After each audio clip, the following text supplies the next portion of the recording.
Apple's new $5 billion spaceship campus has captivated the world's attention.But even as Apple celebrates the opening of its gleaming UFO-like headquarters, many company employees are coming to terms with the hard truth: there's not room on the ship for everyone.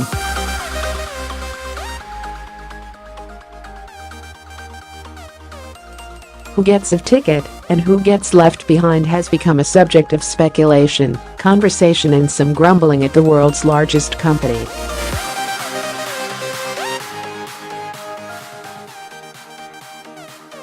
The new building, which Apple insiders refer to as the Ring, rather than the spaceship, is about 3 miles from Apple's current Cupertino, Calif.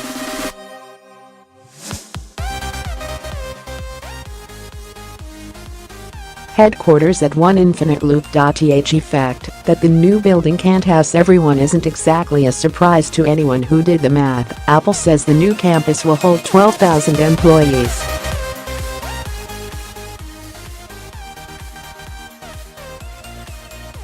Apple currently has 25,000 in the Bay Area, according to the Silicon Valley Business Journal.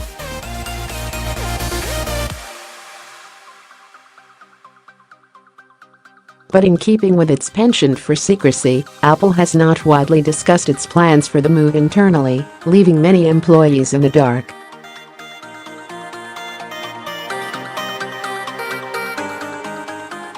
Some groups at Apple know they're moving, but are still waiting for their move-in date.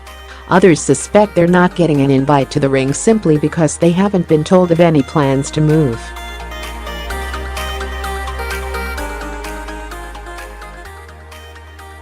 You don't get told things here unless you need to know, and if you aren't moving, you don't need to know, one Apple employee told Business Insider.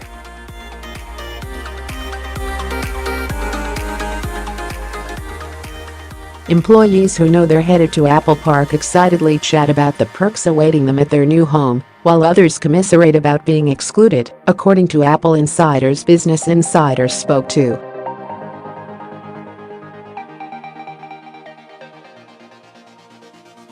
The split between the movers and those left behind has also created a sense of two classes within Apple.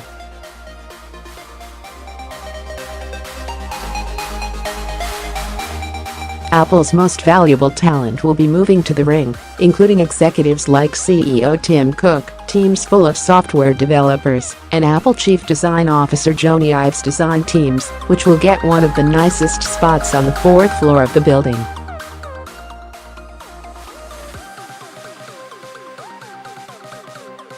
But less important divisions, like App Store workers and retail operations, are expected to remain in satellite offices scattered around Silicon Valley.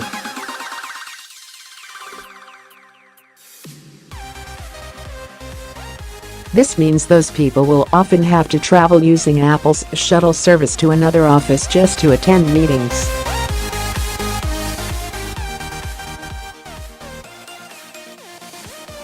The rest of us will still be taking silver van after silver van from building to building for all of our meetings, wasting time, gas, and space, the Apple employee told Business Insider.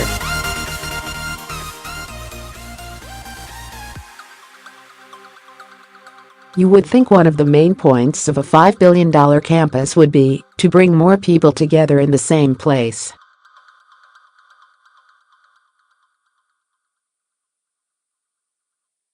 As it is, some Apple employees already take an Apple bus to headquarters and then have to take a second shuttle to their offices.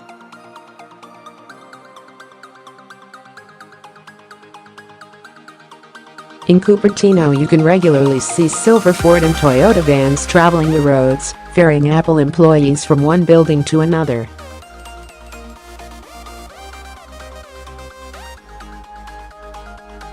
There are some white Lexus SUVs in the shuttle fleet, but those are currently for testing and are part of Apple's self-driving car project, as first reported by the New York Times.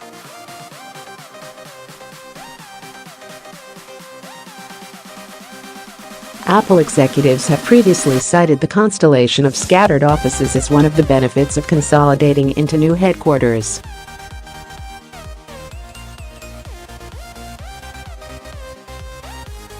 Apple did not respond to a request for comment on the new campus move. There are other reasons some groups are excluded from the Ring, or Apple Park, as the facility is officially known.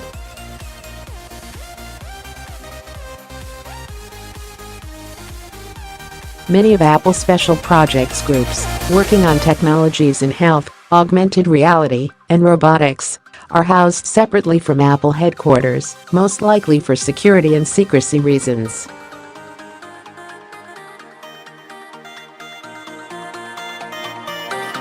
And Apple's online services group, under Senior Vice President Eddie Q, has opted to take over Apple's old headquarters, Bloomberg reported in 2016.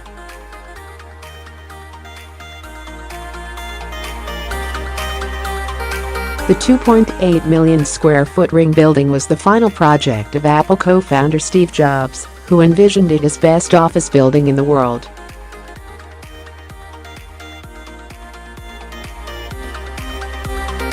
The circular, open space and massive windows are intended to foster collaboration and innovation among employees.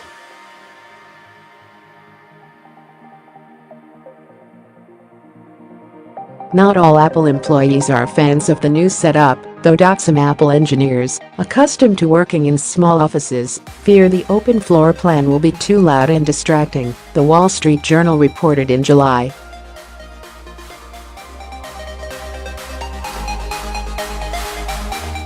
And Apple blogger John Gruber relayed a rumor earlier this year that one group at Apple insisted on having its own, more private building, adjacent to the Ring.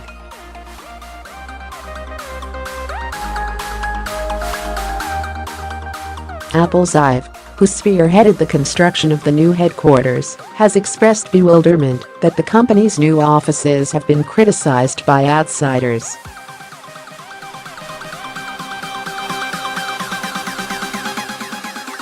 "We didn't make Apple Park for other people," Ive said in an interview at the Hirshhorn Museum in Washington, D.C. earlier this month.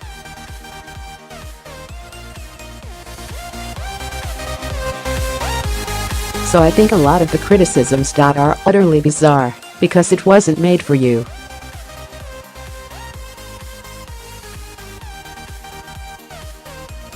And I know how we work, and you don't." Among the perks for employees at Apple Park are new food and gym facilities, a state-of-the-art theater for on-campus presentations, and a giant garden stocked with fruit trees.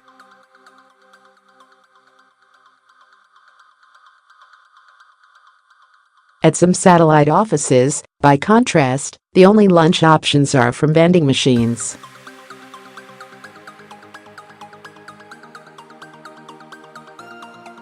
Special events, like Apple semi-regular beer bashes, will take place at Apple Park, meaning that employees at satellite offices have to travel to take advantage of some of Apple's best perks.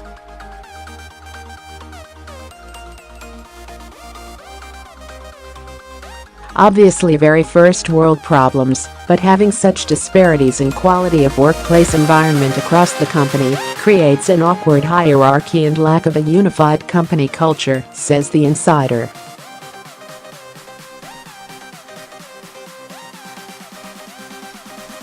Facebook, Google, Airbnb, magnitude smaller, I know, crush Apple on this front. Apple continues to build in Silicon Valley.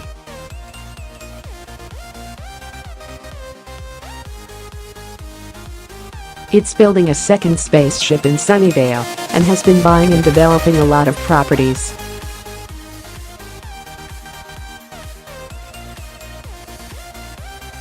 And Apple has grown rapidly since 2011, when the plans for Apple Park were completed.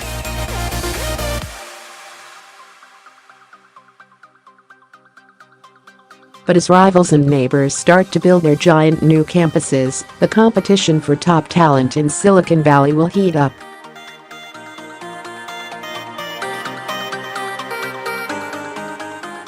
It's undeniable that Apple Park is a huge perk for the employees who get to work there.